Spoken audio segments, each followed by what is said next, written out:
The first reading today is from John 10. Jesus is still talking to some surprised disciples after the resurrection. Very truly, I tell you, anyone who does not enter the sheepfold by the gate, but climbs in by another way, is a thief and a bandit. The one who enters by the gate is the shepherd of the sheep. The gatekeeper opens the gate for him, and the sheep hear his voice. He calls his own sheep by name and leads them out. When he has brought out all his own, he goes ahead of them, and the sheep follow him, because they know his voice. So again, Jesus said to them, and I lost my place, I'm sorry. They will not follow the stranger, but they will run from him because they do not know his voice, the voice of strangers. Jesus used this figure of speech with them, but they did not understand what he was saying to them. So, again, Jesus said to them, very truly, I tell you, I am the gate for the sheep. All who came before me are thieves and bandits, but the sheep did not listen to them. I am the gate. Whoever enters by me will be saved, and will come in and go out and find pasture. The thief comes only to steal and kill and destroy. I came that they may have life and have it abundantly.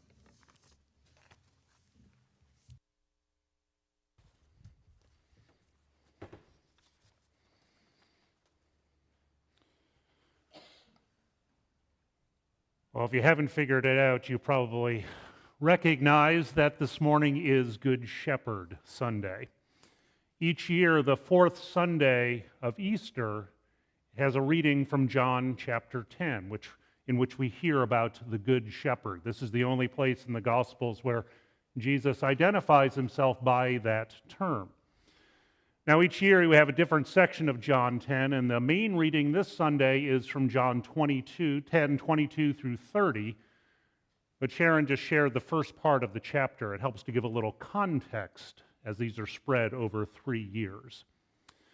Now, the image of the Good Shepherd is an important and powerful one in the church. In fact, some of the earliest Christian art found in the catacombs of Rome had images of the Good Shepherd, of a shepherd carrying the lamb on his shoulders, of the one who cares for the flock, who will even lay down his life for them. And likewise, there are probably hundreds of different churches and congregations that are called the Good Shepherd Church, recognizing the importance of this image. However, there is a drawback to Good Shepherd Sunday, and that is that it's an image that while we may recognize it, we are not familiar with on a regular, everyday basis.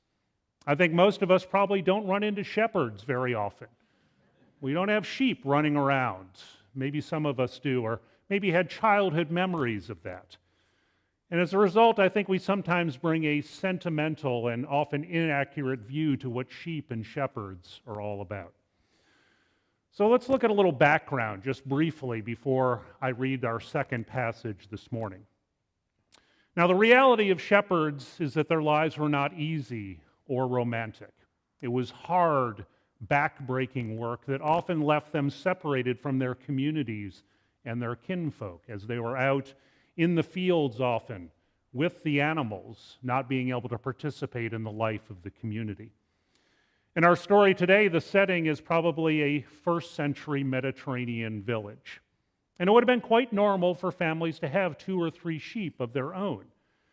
And often they stayed in a pen, a protected area that had a wall around it to keep the other animals and thieves from coming in and stealing it. Now, if each family only had a few sheep, often they would get together and share the work of a shepherd in order to take many of them out each day to be fed. And sometimes it was even one of the children, one of the youngest children of the families who would serve as the shepherd. And so each morning, the shepherd would have to go around to the different homesteads, the different pens, and call the sheep out into the pasture so that they could graze in the open country. And as the shepherd went from house to house, there would be a gatekeeper there keeping an eye on the animals. And they would have to recognize the shepherd before they allowed the sheep to be released.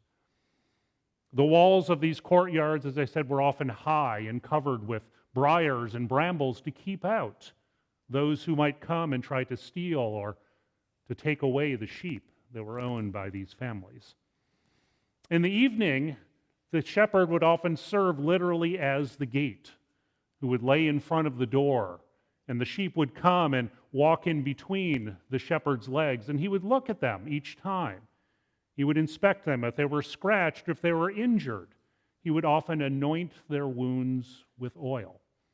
If they were thirsty, the sheep were watered. And so in Psalm 23, we hear that image of, "You anoint my head with oil, my cup overflows." This is the caretaking image of the shepherd that is so familiar to us. So let me continue in our reading from John's Gospel. We're moving on actually a few months later, although we'll hear the image of sheep come up. It's the festival of dedication, which we know as Hanukkah, in the December, the colder winter time in Jerusalem. And Jesus is again at the temple. So listen again for God's word. The time came for the festival of dedication in Jerusalem. It was winter, and Jesus was in the temple, in the section known as Solomon's Porch. The Jewish opposition circled around Jesus, and they asked him, "How long are you going to test our patience? If you are the Messiah, tell us plainly." Jesus answered, "I have told you, but you don't believe. The works I do in my Father's name testify about me. But if you still do not believe, because you do not belong to my sheep. Truly I tell you, my sheep listen to my voice. I know them, and they follow me. I give them eternal life, and they will never perish. No one will snatch them up from my hand. And my Father, who has given the sheep to me, is greater than all, and no one is able to snatch them from my Father's hand, because I and the Father are one." Friends, this is the word of the Lord. Thanks be to God. One of the central questions in this season after Easter, the season we call Eastertide, is this: how does this movement that was begun by the earthly Jesus in his ministry, how does it continue after his resurrection?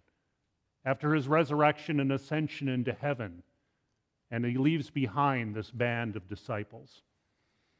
In last week's sermon, I used the phrase practicing resurrection.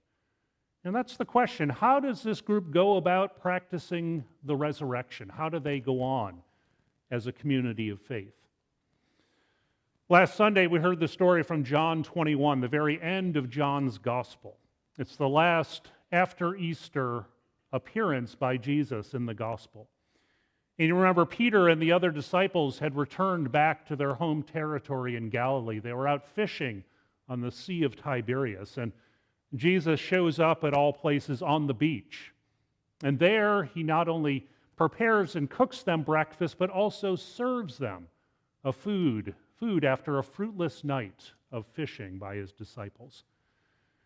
And you may recall that he encounters Peter who had denied him 3 times before the resurrection, and 3 times he asked Peter, "Do you love me?"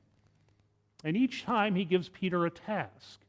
He says, "Feed my lambs, tend my sheep, feed my lambs."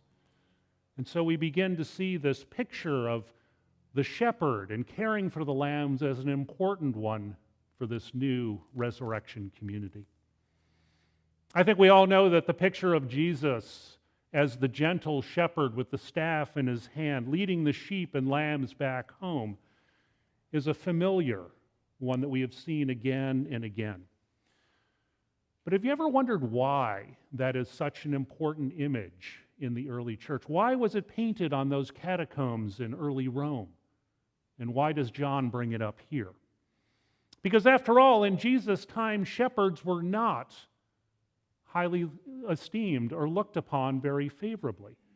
As I mentioned, they were forced to live out with the sheep away from their community. They weren't able to protect their kinfolk.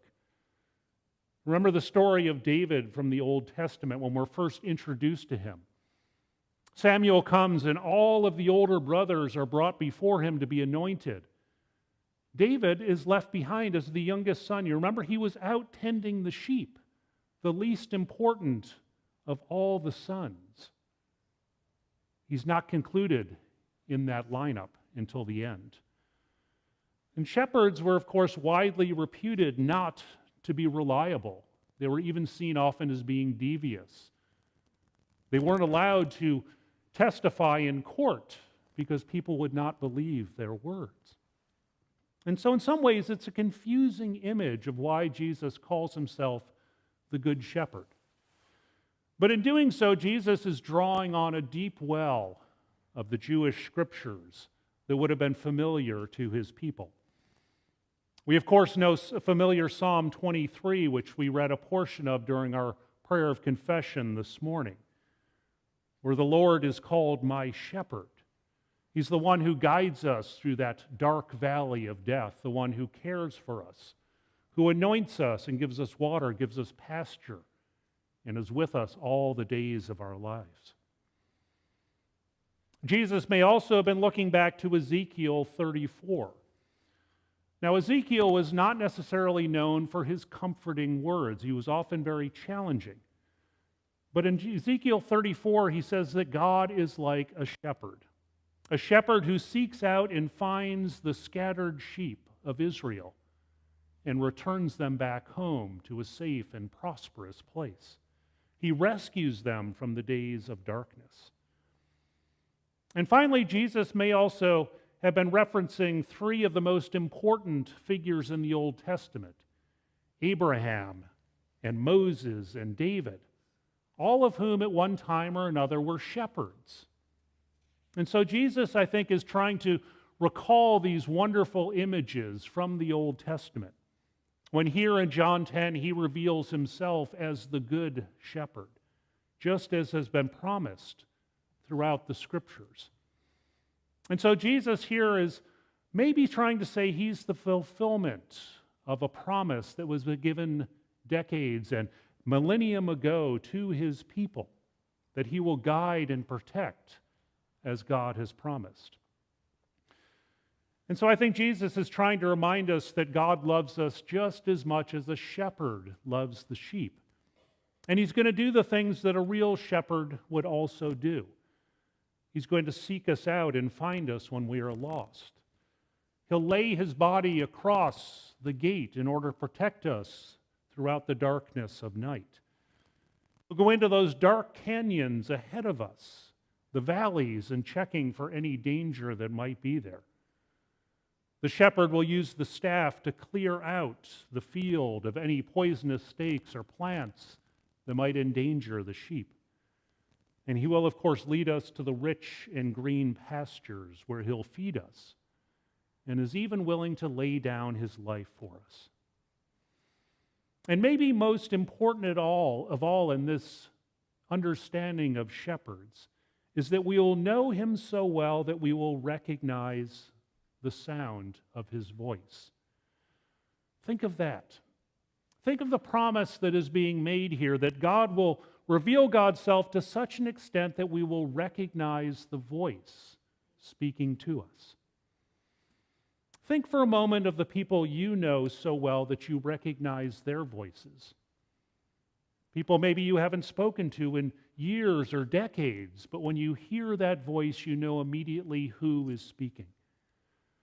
Maybe as a child, you remember playing out on the playground or in the neighborhood and hearing the voice of a mother or a father or a grandfather calling you and recognizing that voice instantly as the one who loves and cares for you. One commentator said this about the sheep in our story.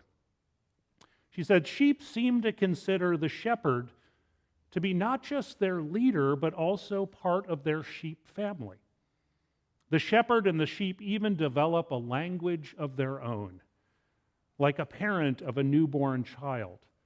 The attentive shepherd learns to recognize the difference between a bleat of pain and a bleat of pleasure from the sheep of his flock. And so even though most of us probably have little experience with sheep or with lambs, I think we know a little bit of what Jesus is pointing to today. That we too can find comfort and strength in a shepherd who knows our voice, who seeks us out when we are lost, who loves and cares for us.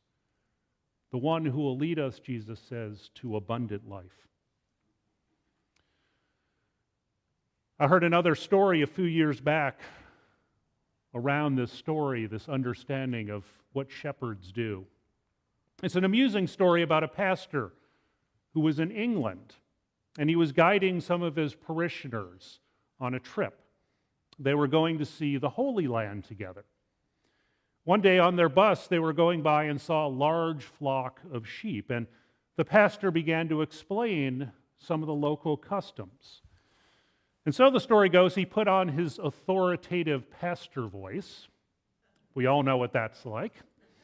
And he said, now folks, back in England, you're accustomed to seeing the shepherd following the sheep through the lanes and through the countryside. In the Middle East, though, he said, things are different. Here, the shepherd always leads the way, going before the flock, and the sheep follow because they know his voice. Well, the pastor was barely done speaking when everyone on the bus began laughing and chuckling and pointing out the window of the bus. Surprised, he looked out and he saw that there was a man behind the flock of sheep. And he was prodding them along with whacks and blows of a long pole that he was carrying. Well, the pastor was mortified, and he had to find out what's going on here. So he had the bus stop, and he jumped out, and he ran over to the man who he thought was the shepherd and said, how is this, sir, that you are driving the sheep? I've always been told that Eastern shepherds lead with their voice. Has that custom changed? Well, no, sir, you're quite right, the man replied. He said, the shepherd does indeed lead by his voice. But you see, I'm not the shepherd. I'm the butcher.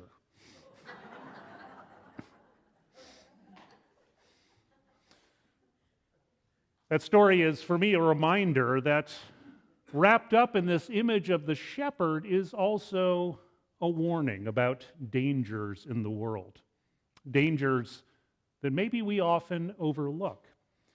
Because, of course, you don't need a shepherd if everything in the world is safe and sound and there's nothing that's going to endanger the flock.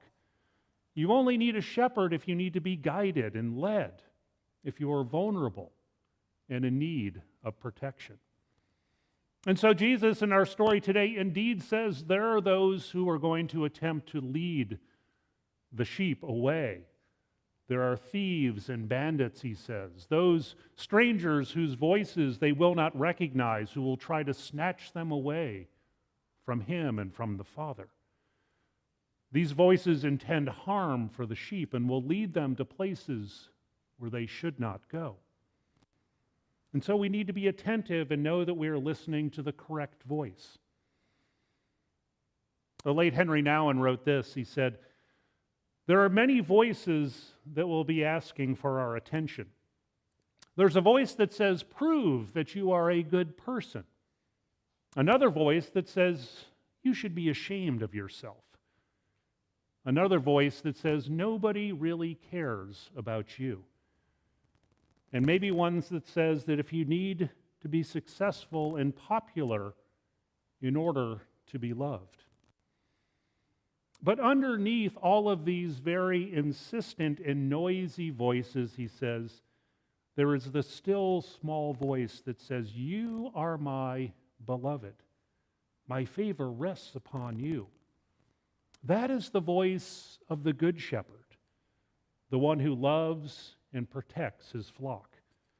And that, he said, is the voice that we most need to hear.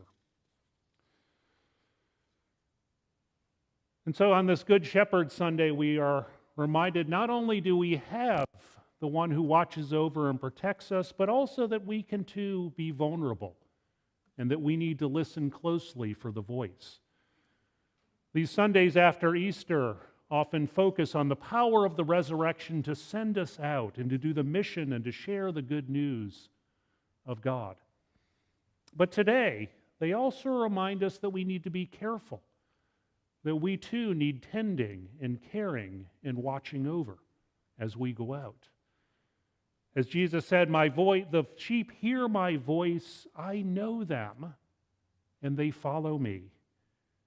I give them life eternal, and they will never perish. I want to close with an observation from the Episcopal priest and preacher Barbara Brown Taylor. Years ago, she preached a wonderful sermon on the Good Shepherd, and I want to share just a brief part of what she says as we close today. She said, if sometimes you have trouble hearing the voice of your shepherd, be patient with yourself. Because some days it sounds like a love song, but some days it sounds like a curse. It is not a voice that always speaks in words, much less complete sentences, but it can usually be heard sometime between your getting up and your lying down each day, the voice leading you beside still waters and restoring your soul. And so be patient with yourself, and while you're at it, be patient with the rest of us too. You can't follow the shepherd all by yourself, after all. You're stuck with the flock. And everyone knows that sheep are, well, sheep.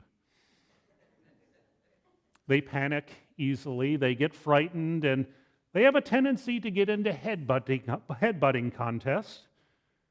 But friends, stick with the flock. That's where the shepherd can be found, which makes it your best bet for both survival and for joy. And above all, understand that you belong here as part of the flock. If you don't believe anything else, believe that. You're here because you belong to God's sheep, just like the rest of us. And so we listen for his voice, we follow him, and he gives us abundance. And no one can snatch us out of his hand. Believe it or not, here we are, and here we belong. To God be all praise and honor and glory this day. Amen.